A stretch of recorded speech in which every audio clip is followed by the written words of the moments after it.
think this thing is live. It says it's live. Little bit different kind of a show tonight. I'm actually trying to do something here. I'm seeing if I can do the live show from my computer because this is really more of a test run than anything else. But what I'm trying to do is I need to see if I can do a screen share because I want to try to chat with you guys about the equivalency compression ratios. And basically it's a chat more or less about why E85 works in some applications and, of course, why it doesn't work in others. So the idea, what's up, Kobe? The idea is to maybe try this out, see if it works. This thing's a little bit shaky too because I've got it sitting on a box here in the office. Bruce is in. What's up, bro? Trying to figure out how to do this. So I don't know. I guess we're all just kind of learning together here. What stinks is that you guys can't see my screen, can you? So if I pull up a spreadsheet, you guys can't see that. You can only see me. Is that right? Is that what I'm understanding? Yeah, I didn't think. Yeah, Kobe's saying he can't see it. Man, this sucks. So the problem is I don't have any I do not have any like screen sharing software, stuff like that, or streaming software. So let's see. I'm trying to figure out if there is a way to do this. Yeah, crap. That's still all the same stuff. With no, actually, I wonder, well, I was going to see if I could maybe use it as a thumbnail, but then it would be gone the minute you clicked on it. So trying to figure out how to get the spreadsheet that I made up for you guys so that you can see it. Alex is asking, do you know who builds RAM SRT10 bottom ends? Yeah, I mean, there's, any machine shop should be able to take care of that for you. Quite a few folks out there can steer you in a right direction, but yeah, pretty much any of the machine shops can take care of you on that. I think MMX might also be, HHP might be able to help you out with that, MMX and HHP. So I'm trying to figure out if there's any way where I can stream and pop in a screenshot, but it doesn't look like I can, which is a real drag. I'm just seeing here. What does this thing do? Oh, that's like a share button. Man, this thing's a pain in the butt. Anyway, I will be answering questions as I'm trying to figure this out. So if you've got questions, feel free to ask away while I'm trying to do this here. Man, it's a real bummer that I can't do that. Let me ask you guys this. Does the video look any better or worse than normal too? Because I can't really tell. All it is my bald head like this big on the screen. So from where I'm sitting, looks pretty good, right? But the main thing is to try to get this spreadsheet up, so I can show you what it is that I'm talking about. Sam Zim, what's up, man? Well, that's a shame I can't show. Let's see here if I do something like this.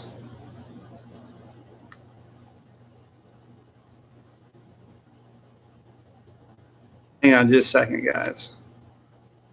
A little bit unorthodox this evening. Mainly because I'm just trying to get this figured out, and it doesn't look like it's figure out well for me. And it really would do a whole lot better to just be able to talk to y'all about it. Bruce is saying the video quality does look better. Mr. Blacktop saying it's a bit grainy. Yeah, it looks kind of grainy on my end, but also the screen is like that big. Blacktop's asking what software am I using? I'm not. In fact, I'm just using YouTube and their live stream. I probably need to get some form of software, screen share or something like that for these things. I just don't know which one to get, so I got to look into that. Kobe Warren asking, what is the best way to get track prep from underneath the underside of a car? Mothers or McGuire's makes it's like a rubber. It makes the rubber just not stick to stuff. It's the equivalent of kind of like a bug and tar remover, but it's more for rubber. Like if you try to use bug and tar remover, it doesn't quite work as well. I found that letting it sit, just hitting it with some simple green at full strength will help. But it will take some getting in there and scrubbing and literally mechanically removing some of the rubber out of there. To be honest with you, it's elbow grease is what gets it off of there. But that stuff from Mother's, and it's track something, had a picture of a race car on the front. I tried ordering some and I couldn't find it anymore. I tried getting it on Amazon, but I still couldn't find it. So it kind of sucks. Kals is asking a sort of follow-up question for the last chat about floor jacks. Do you use hockey pucks or pinch welds to help jack the car up for tire swaps? Always use hockey pucks. And I don't like the little – I think I know what you're talking about. There's a it's not that I don't like them. I just haven't ever really used them that much. If you guys aren't aware of what he's talking about, the Pinch Weld Cup is – and I'm going to give you like if you're looking at it from a side – well, let me see if I can do like a 3/4 view here. It's a little deal that you put on your jack, and it looks basically like, I'm just going to draw this thing out for you guys. Looks basically like this. It basically looks like that. And what it is this thing will sit on your pad, on your jack, and the pinch weld would basically slot up in there, and you lift it up from there. I use hockey pucks on basically the subframe. You know, there's like a partial subframe connector, if you will, part of the cradle, or the part that the cradle actually bolts to. A little bit further inside the car, I use the hockey puck on that and just center it up. And then I don't use anything on the jacking pucks in the back. I just use the regular jack. Let's see. Cody's saying, my car smell like the track all the time. Yeah, that's a good thing.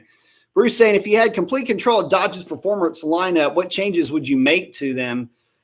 What would I change? So first of all, 392 would get an update. 5.7 would get an update. The 5.7 cars would get the same 5.7 intake and operating system that the trucks carry.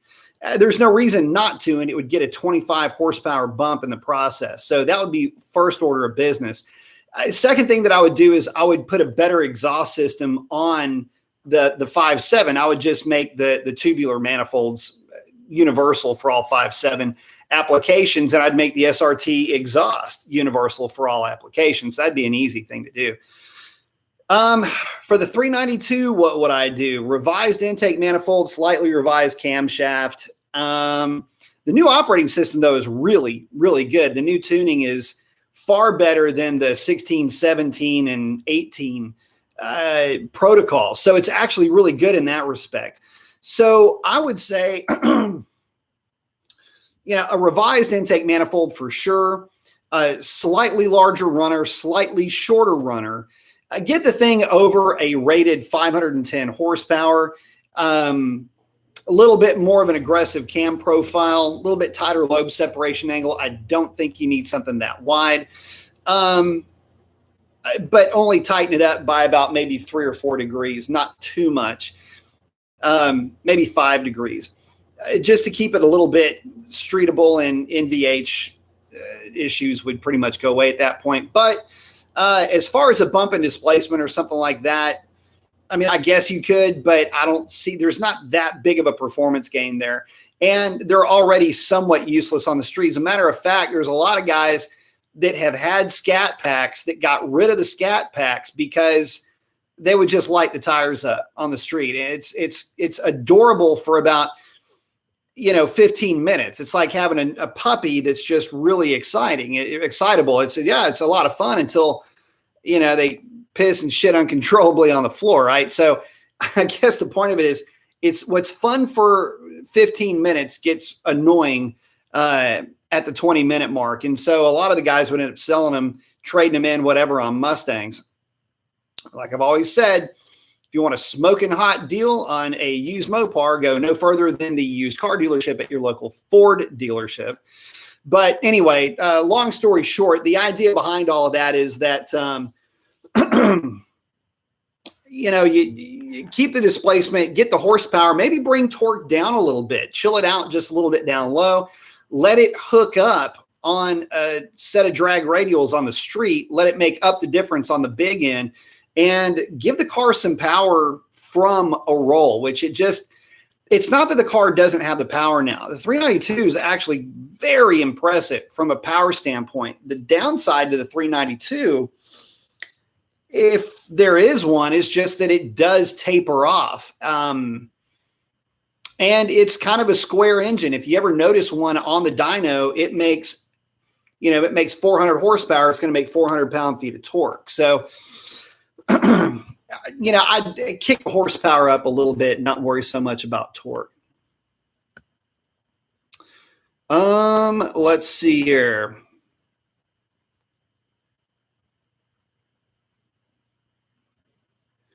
Sam's asking, the Valvoline poster, is it new? That's actually not a poster. That is a sign front.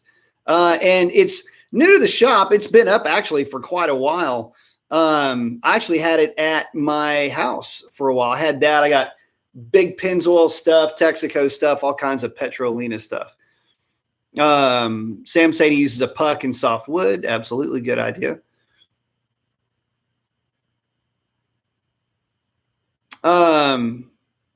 Kevin said, I'd love to get in and update the performance pages to change into drag mode.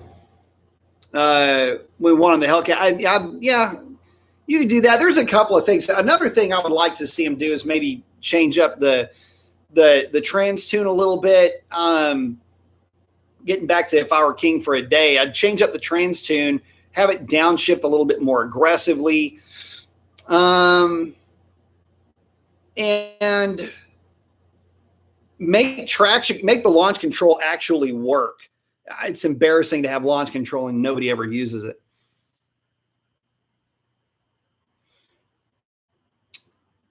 Oh, Catalyst is asking, I guess he did the support the RPM Act, asking, does modifying your car necessarily make pollute a whole lot more or gross over-exaggeration? There is no more of an exaggeration than that. As a matter of fact, the only thing that will really make a car pollute more if you've modified it is removing the catalytic converters. And even if you went with a metal substrate catalytic converter, it's still a catalytic converter and it's going to do it. So no, it doesn't make the car pollute anymore. Gone are the days where even removing converters represent a significant gain in power. Back in the day, it used to be like that, but it's just not like that anymore. So I would say don't worry so much about pollution. In fact, if you've gone to E85, your car pollutes far less than what it did when running on gasoline. So I don't know. It's kind of crazy too, especially with modern, how do I put this? With modern engine operating systems, these cars produce so much power from the factory now. These cars nowadays produce horsepower and have components on them, the cylinder heads, the intakes, the intake flow, the throttle body size, all of these, everything you see in a modern LT, LS, Coyote, Hemi, even the 5.7 for that matter, was race car stuff back in the day. Let me give you an example of this. Your pedestrian 5.7 that you have in your truck is basically 400 horsepower and 400 pound-feet of torque, give or take. That is as much or more power as a Z06 made in 2003 and 2004. I know it's a long time ago, but that was the top of the food chain in terms of horsepower. And it's the same displacement, by the way. So it's like having a Z06 engine in your truck. Oh, yeah, by the way, the truck engine makes considerably better torque down low because of the intake manifold. So anyway, kind of a funny way that things end up working out like that. Oh, Sam saying he remembers when the scat packages were ordered in different stages from the parts counter. They only did that for the 5.7s. They never did that for the 392, which I thought was absolutely criminal. And I still to this day think that that's one of the biggest. I still can't believe Dodge never did support that car. It sucks. Riff saying he just got a 270 upper along with some other mods for his cat. Also got some G-force axles. Good deal. Also a 285 upper for pump gas. Yeah, take a look at your tune on that. I really, for deeper DAs, I wouldn't go really much more aggressive on that. Even on the 285 tune, I still wouldn't go much more aggressive than about 12 degrees of timing. So just keep an eye on that. And a lot of that has to do with fuel quality, especially during the wintertime. Unless you've got access to Boostane, Torco, race gas, or something like that, just be careful with the 285 upper. A lot of guys will say, don't worry about it. You can run whatever you want. It's gasoline. And I'm okay. Well, I'll tell you right now, no, you can't. And I've seen data logs that would agree with that. So now on a race gas, you can throw a little bit of, and you'll still be able to run 9s with that. Even with only running 12 degrees of timing, you'd still cover a 9-second pass in really cold air. So 275. Yeah, you're going to be running race gas with that, no doubt about it. Yeah, I need to figure out. It just sucks that I can't pull up that chart. Let me see what this does. I just did nothing. Okay. It's like expand and contract. This is all new to me. There's so much goofy stuff.